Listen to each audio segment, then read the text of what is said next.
Jadi mungkin banyak kurikulum yang digunakan itu udah sangat jadul, ya, nggak sesuai dengan kebutuhan sekarang. Belum lagi kita bicara soal teknologi yang berkembang ya, AI dan segala hal ini tentunya memaksa perguruan tinggi dan juga pemberi pendidikan itu harus update dengan kebutuhan yang ada. Saya Dia Megasari Anjaya sudah bersama Pak Jahen F. Reski, ekonom dan peneliti FEB LPM FEB Universitas Indonesia. Pak Jahen, masalah struktural lagi di awal tahun, nggak ada jeda libur Nataru, langsung ada risetnya UI yang cukup viral dan memantik atau bahkan menyadarkan banyak orang. Tapi muncul juga pertanyaan, ngapain sekolah tinggi-tinggi kalau susah cari kerja? Ini adalah hasil riset publikasinya LPM UI, sinyal putus asa cari kerja, khususnya sarjana dan gelar master pasca sarjana. Kita lihat datanya nih Pak. Ya, ini jumlah penduduk putus asa. Ini bukan cuma pengangguran ya, tetapi orang yang menganggur dan rasanya mogok untuk mencari pekerjaan. Angkanya naik. Saya bilang ini naiknya cukup signifikan ya, karena 1 tahun dari 1,68 ke 1,7 juta, 1,87 juta orang. Pertanyaan saya, apakah ini sinyal kegagalan pasar kerja yang tidak tercermin dalam angka penganggurannya Badan Pusat Statistik? Ini bahaya nih pertanyaan. Ya, jadi kalau ini sebenarnya salah satu brief yang dibikin oleh teman-teman di LPM ya. Jadi kita melihat gimana sih kondisi pasar tenaga kerja. Jadi kalau penduduk putus asa itu kan artinya mereka discourage untuk mencari pekerjaan karena mungkin selama ini udah mencoba.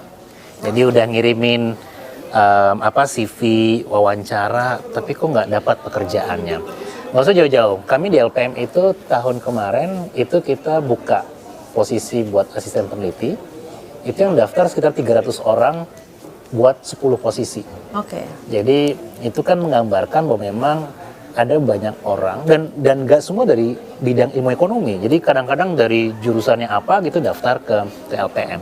Nah ini menandakan memang struktur dari pasar tenaga kerja kita itu belum mampu untuk mengabsorb ya, mempekerjakan lulusan-lulusan kita.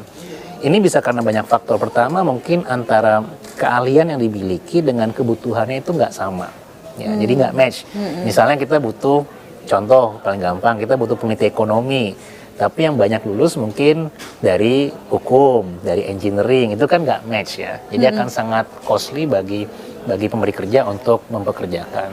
Tapi juga itu menggambarkan memang ada masalah nih di sektor tenaga kerja kita. Jadi mungkin kita belum mampu meng-create pekerjaan yang align dengan karakteristik dari lulusan kita gitu. Ya, misalnya kalau emang pemerintah paham, ini kan perlu misalnya monitor ataupun mengidentifikasi sebenarnya banyak lulusan kita itu keahliannya apa gitu. Nah, pemerintah perlu nanti meng-adjust itu dengan meng-encourage, meningkatkan jumlah pekerjaan-pekerjaan yang match dengan lulusan-lulusan kita. Nah, ini yang kayaknya masih belum terjadi. So, orang discourage mungkin karena ya tadi mereka udah terlalu lama mencari pekerjaan, frustasi, dan ternyata pekerjaan yang tersedia pun nggak align dengan apa yang dia butuhkan gitu. Tapi dia miliki. Ada data lagi yang lebih wow karena memakai gelar ya Pak. 45.000 orang sarjana dan lebih dari 6.000 pasca sarjana putus asa cari kerja.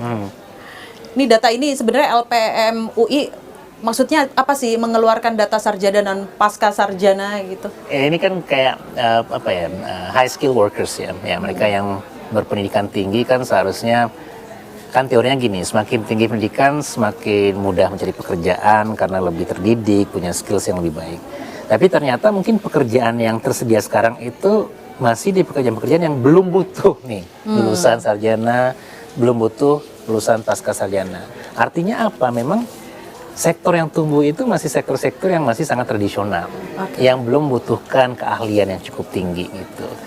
Makanya balik lagi ke diskusi di awal, kalau pemerintah pengen menyerap misalnya para pekerja dari lulusan sarjana dan pasca sarjana, maka pekerjaan yang di-create itu adalah pekerjaan yang align tadi dengan keahlian mereka dan tentunya harus semakin lebih advance gitu ya. Ya tadi misalnya butuh para ahli ekonomi perbankan, ya berarti kan sektor ekonomi perbankannya juga harus semakin banyak tumbuh. Kalau mau bikin misalnya sektor-sektor engineering dan sebagainya, maka pemerintah perlu memastikan bahwa itu bisa banyak tumbuh pekerjaannya di Indonesia. Kalau kita lihat dari beberapa data tahun terakhir, memang sektor yang tumbuh itu banyak di sektor-sektor yang punya nilai tambah yang sangat rendah. Sektor jasa ya, yang value added-nya sangat rendah, dan itu mungkin nggak akan terlalu align dengan apakah dia sarjana ataupun pasca sarjana. Even ada fact yang juga menunjukkan bahwa ternyata banyak nih, semakin banyak orang terdidik yang akhirnya frustasi ya pergi ke pekerjaan menjadi online taxi driver, pengantar delivery. Itu pekerjaan yang oke ya, tapi mungkin nggak match dengan keahlian yang mereka miliki gitu. So that's the pekerjaan rumah yang harus diselesaikan. Gimana caranya agar ini 45.000 orang, 6.000 orang yang putus asa ini menemukan tempat mereka bisa berkarir menggunakan keahlian yang mereka dapatkan selama ini. Gitu. Ini sebuah warning nggak sih buat pemerintah sebenarnya? Ya, ini mungkin warning dan menunjukkan bahwa pemerintah jangan terlena dengan data BPS. Bukan, pemerintah belum berhasil untuk memastikan tadi lapangan pekerjaan yang sesuai dengan apa yang sesuai dengan karakteristik lulusan kita. Mungkin PR berikutnya adalah kalau memang kita belum mampu menciptakan pekerjaan tersebut, perlu satu mungkin bikin integrasi antara kampus perguruan tinggi dengan pekerjaan.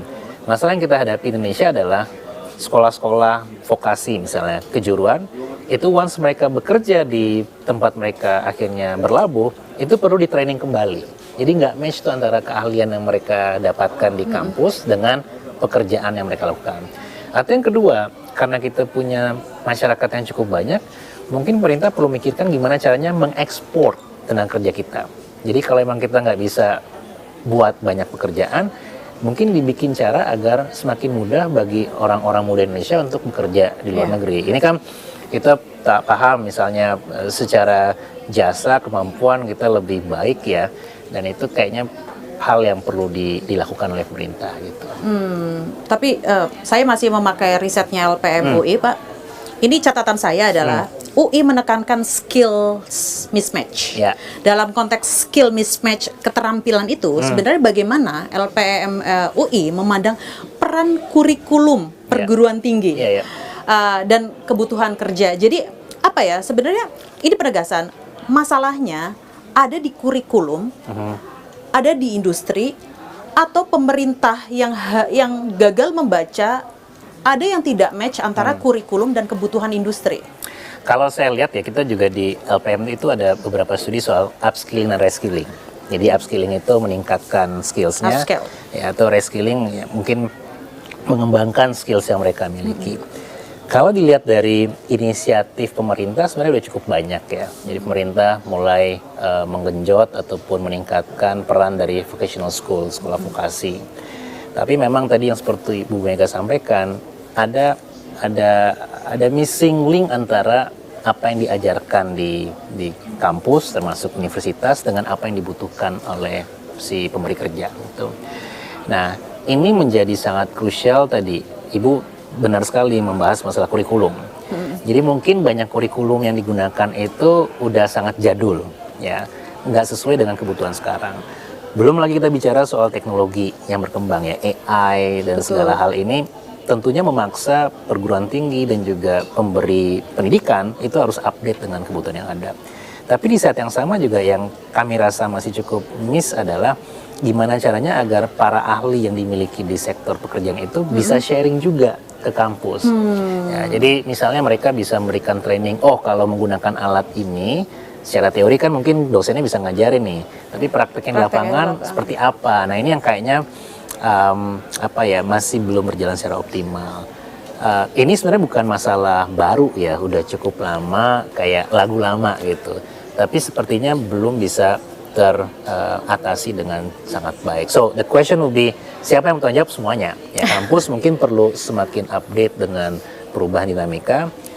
Pemberi kerja juga mungkin perlu nambah investasi, memberikan retraining ataupun bantu kolaborasi dengan kampus, dan pemerintah memberikan ekosistem yang mampu mengencourage itu. Karena lagi-lagi tugas pemerintah kan lebih menjadi regulator ya. Iya, betul. Jadi pemerintah meng-create ekosistem yang baik, menghubungkan kedua belah pihak dengan serius, sehingga nanti masalah para lulusan kita yang frustasi dengan kondisi yang ada itu bisa jadi semakin berkurang. Atau gini Pak, libatkan dunia usaha, libatkan manufaktur-manufaktur tingkat global yang ada di Indonesia untuk menyusun kurikulum. Betul. Bisakah seperti itu kampus? Bisa. Saya kayaknya kita pernah ada studi terkait dengan semikonduktor ya. Dan itu ada satu perusahaan, saya lupa nama perusahaannya, cuma dia bergerak di pembentukan talent buat sektor semikonduktor itu di Batam. Nah, mereka memang memberikan training itu, cuma kan yang namanya private kapasitasnya nggak akan sebesar yang lain kan. Ya kan private paling hanya butuh training untuk berapa orang yang akan mereka pekerjakan. Nggak mungkin skalanya besar gitu. Tapi tadi salah satu best case yang bisa kita lihat adalah belajar dari the best. Ini dalam teori namanya learning by doing and learning from the best.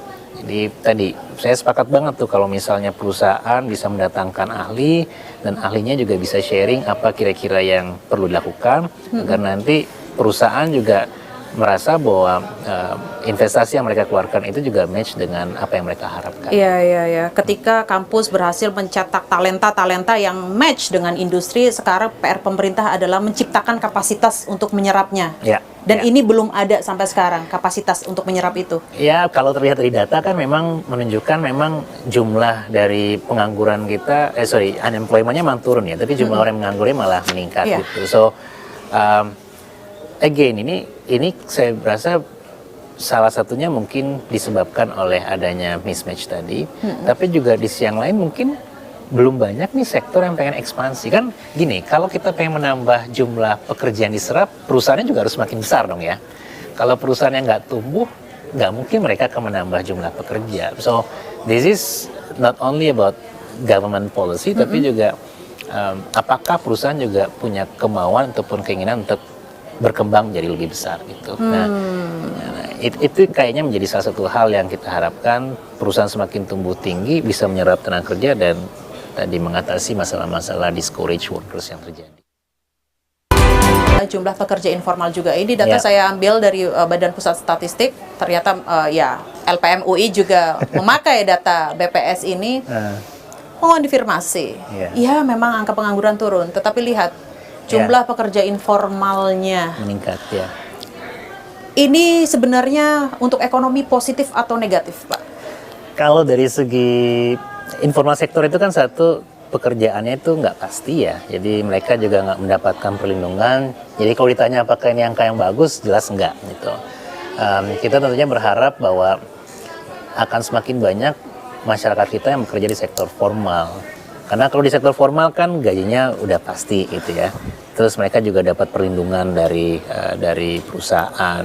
Terus juga pasti gajinya akan lebih baik dibandingkan dengan sektor informal gitu. So mungkin tugasnya adalah tadi nggak hanya create jobs, tapi juga create good jobs. Kualitas pekerjaannya harus makin banyak. Ini kan menandakan bahwa memang nggak terlalu banyak tuh good jobs yang berhasil dibentuk dalam beberapa tahun terakhir, malah berkurang mungkin ya.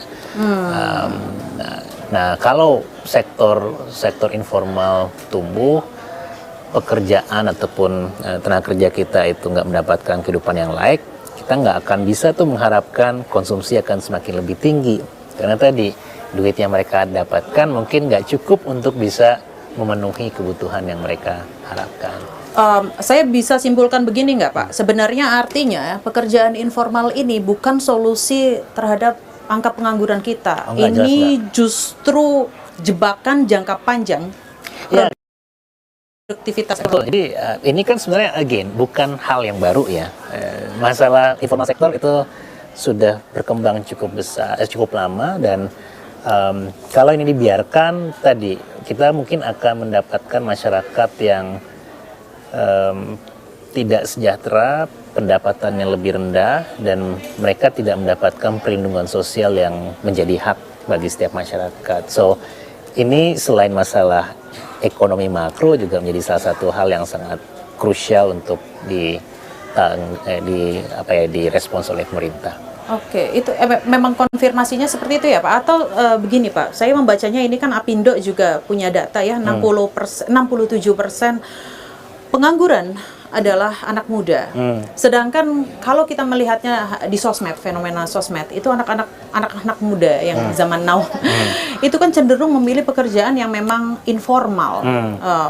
YouTuber, fenomena-fenomena seperti itu sebenarnya apakah signifikan dalam sektor informal ini anak muda itu?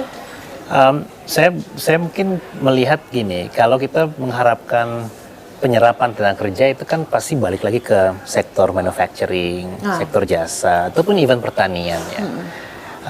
Nah kalau mereka berapa banyak sih sebenarnya yang bisa menjadi YouTuber ya, nggak mudah kan untuk menjadi YouTuber dan mungkin jumlahnya nggak akan besar. Dan lagi-lagi mungkin nggak sustain gitu. Ya, maybe I'm wrong, tapi itu pandangan saya. Kalau kita memang mengharapkan anak muda ya, sebenarnya kan nggak masalah mereka pindah-pindah pekerjaan. Selagi itu di pekerjaan yang provide decent salary, memberikan keamanan dan sebagainya. Tapi kalau mereka pindah-pindah pekerjaan karena bisa jadi pekerjaan yang nggak memberikan kepastian, upahnya nggak layak, itu kan jadi masalah gitu. Jadi ya yang namanya lulusan UI kan pasti terkenal dengan orang yang sering pindah kan. Tapi kan sering pindah juga menandakan mungkin karir track mereka menjadi semakin bagus gitu. Nah, apakah kita bisa provide itu untuk mereka semua? Itu menjadi kuncinya. Baik, tetapi kalau misalnya nih Pak, secara jangka panjang ketika jumlah pekerja informal ini naik, apa risikonya untuk kelas menengah? Kalau dari segi kelas menengah kan pasti kita akan mengalami jumlah kelas menengah yang semakin turun ya, karena ada hubungan tuh antara kalau kelas menengah kan pendapatannya harus semakin tinggi kan ya. Kalau mereka kerja di sektor informal kayaknya nggak akan terlalu besar tuh pendapatan yang mereka dapatkan. So semakin banyak orang yang bekerja di sektor informal, kita mungkin akan sering mendengarkan bahwa jumlah kelas menengah kita akan semakin turun. Dan tentu pendapatan pajak, penerimaan pajak juga pasti akan kocar-kacir juga ya. Betul. Tapi jangan sampai saya gini Pak, jangan sampai dengan kata informal ini orang sengaja menginformalkan diri untuk menghindari kewajiban-kewajiban pajak. Itu demikian. Itu juga problem yang lain. Moral kalau itu. Betul, ya Pak, itu masalahnya di moral ya. Moral karena kebijakan once mereka di sektor formal kan bantuan pemerintah hilang gitu. Ya mereka nggak mendapatkan lagi support, subsidi dan sebagainya. Cuma kan itu harusnya diubah ya paradigma seperti itu. Ya semakin besar mereka mungkin punya kemampuan untuk ekspansi, bisa mempekerjakan orang semakin banyak dan pasti secara kualitas juga akan semakin baik gitu. Baik, saya punya data selanjutnya Pak. Saya tahu Pak Jahen sedang buru-buru tapi tunggu sebentar Pak. Nah ini Pak, saya membandingkan dengan ekonomi era Presiden SBY ya. Ya memang ini benchmark yang sangat tinggi kalau misalnya dilakukan tahun ini dan puncak pertumbuhan ekonomi lebih dari 6% itu 5 kali. Dulu di zaman Pak SBY, investasi 1 triliun rupiah bisa menyerap 2.500 tenaga kerja. Kemarin Pak Rosan Roslani datang ke Kompas TV, saya tanya tentang investasi 1 triliun, berapa menyerap tenaga kerja? Pol mentok di 1.200 Pak. Artinya kan ada penurunan yang signifikan, lebih dari 50% atau bahkan lebih dari 50%. Dulu di eranya Presiden SBY, dengan penyerapan tenaga kerja yang demikian, pertumbuhan kredit ternyata di atas 20%, meskipun suku bunga acuannya tinggi, inflasinya juga tinggi, tapi ternyata ya daya belinya terjaga karena ini. Gimana Pak? Ya ini kalau melihat kondisi sekarang agak berat ya, bisa balik ke tadi kan kreditnya 7% di kita ya, pertumbuhan ekonomi juga 5% itu udah ngos-ngosan gitu. Terus tadi statementnya Pak Rosan, tenaga kerja yang terserap nggak akan semakin besar. Jadi unless ada ekonomi pasti bisa akan tumbuh, tapi dengan banyak prasyarat gitu. Ya, syaratnya apa? Tadi faktor ekonominya bisa dijaga dengan baik, tapi juga faktor non ekonominya bisa juga dipastikan. Create business friendly environment. Bukan misalnya sekarang apa-apa itu diancam ataupun dibikin susah gitu. Ada satu data yang mungkin menarik ya, ini juga kita tuliskan di LPM, itu World Bank Enterprise Survey. Ada masalah pemalakan yang dihadapi oleh perusahaan. Nah sekarang itu semakin banyak perusahaan besar yang menghadapi pemalakan. Jadi rasionya itu 30%. 30% perusahaan besar itu berarti kan jumlah 500 plus ya jumlah ininya pekerjaannya, itu 30% menghadapi masalah pemalakan. Usaha kecil itu hanya 1 dari 5. Jadi semakin banyak nih perusahaan-perusahaan besar yang menghadapi isu bribery incidents. Ini kan memberikan ketakutan ya. Ini it doesn't create business friendly environment dan akhirnya akan kontraproduktif buat perekonomian. Pemerintah juga perlu memastikan untuk regulasi ya, aturannya tetap bisa dijaga dengan baik, rule of law. Jadi ya orang itu misalnya dihukum memang karena dia salah, bukan karena dicari kesalahannya. Dan yang ketiga, walaupun kita melihat ada masalah dari human capital, tapi yang namanya investasi di human capital itu penting. Dan saya rasa solusinya bukan dengan memberikan makan bergizi gratis, tapi memastikan misalnya di kurikulum yang pasti ya, yang memastikan bahwa masyarakat belajar dengan benar. PISA kita malah turun sekarang ya nilainya. Jadi itu menandakan bahwa memang selama ini investasi di sektor pendidikan belum berjalan dengan baik. Memberikan training, retraining tadi, upskilling, reskilling di tengah adanya perubahan dinamika, dan yang tahu kebutuhannya pasti adalah perusahaan. Jadi saya rasa gini, pemerintah jangan merasa tahu semuanya, cukup create environment biar nanti ekonomi bergerak secara sendirinya dengan lebih baik. Ya perusahaan pasti akan lebih paham dong apa kebutuhan mereka ketimbang pemerintah pengen A, B, C, dan D. Mungkin nggak match dengan kebutuhan masyarakat ataupun perusahaan. Jadi ya balik lagi ke sini, mimpi boleh tinggi kali ya, tapi mimpi harus diikuti dengan kebijakan yang pas gitu. Once mimpi tidak diiringi dengan kebijakan yang tepat, ya itu akan menjadi angan-angan aja, akan sulit untuk bisa dicapai gitu. Terakhir, Pak Jahen, Menkyu Purbaya juga bilang untuk menciptakan lapangan pekerjaan, ekonomi Indonesia butuh tumbuh di atas 6%. Pertanyaan satu, mungkinkah? Lalu dukungan investasi, pertumbuhannya berapa dari sektor investasi yang mendukung? Ini sebenarnya penegasan, karena Pak Jahen sudah menjawab juga. Penegasan deh, investasi kita butuh tumbuh berapa, ekonomi kita tumbuhnya berapa, dan mungkinkah di atas 6%? Kalau angkanya saya nggak punya ya, tapi yang pasti gini, kalau kita butuh semakin banyak pekerjaan, berarti ekonominya perlu untuk bergerak lebih besar. Kita butuh semakin banyak perusahaan-perusahaan besar. Ya, jadi perusahaan yang skalanya kecil tumbuh menjadi menengah, besar, akan semakin banyak pekerjaan tercipta. Nah, investasi itu kan nggak akan datang kalau tadi orang nggak merasa yakin dengan kepastiannya. Jadi kalau saya naruh duit 1 miliar US dollar, saya pastinya butuh kepastian bahwa selama 10 tahun, 20 tahun yang akan datang, saya nggak akan diganggu dengan aturan yang berubah. Ya.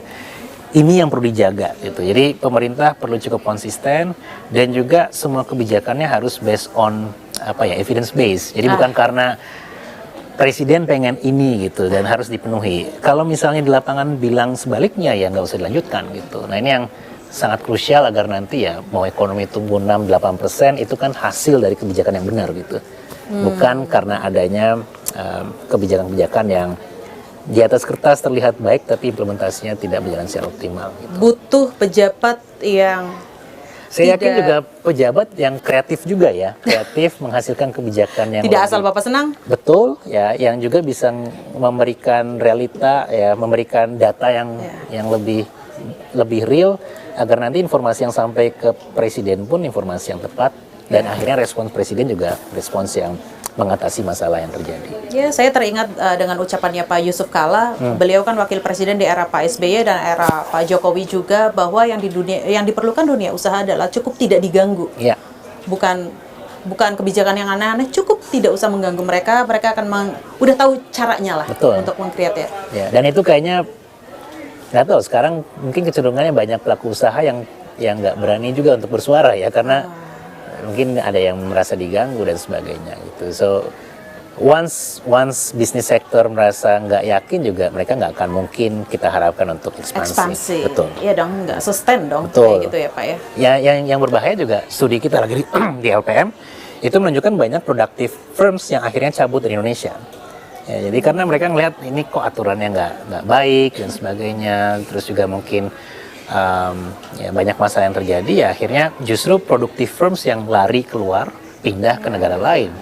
Di negara lain dapat untung, kita malah buntung. Iya, padahal kita menghadapi perang tarif yang belum kelar-kelar juga ya. Iya. Baik, terima kasih banyak Pak Jahen F. Reski, ekonom dan peneliti LPM FEB Universitas Indonesia. Saya Dia Mega Saranjaya.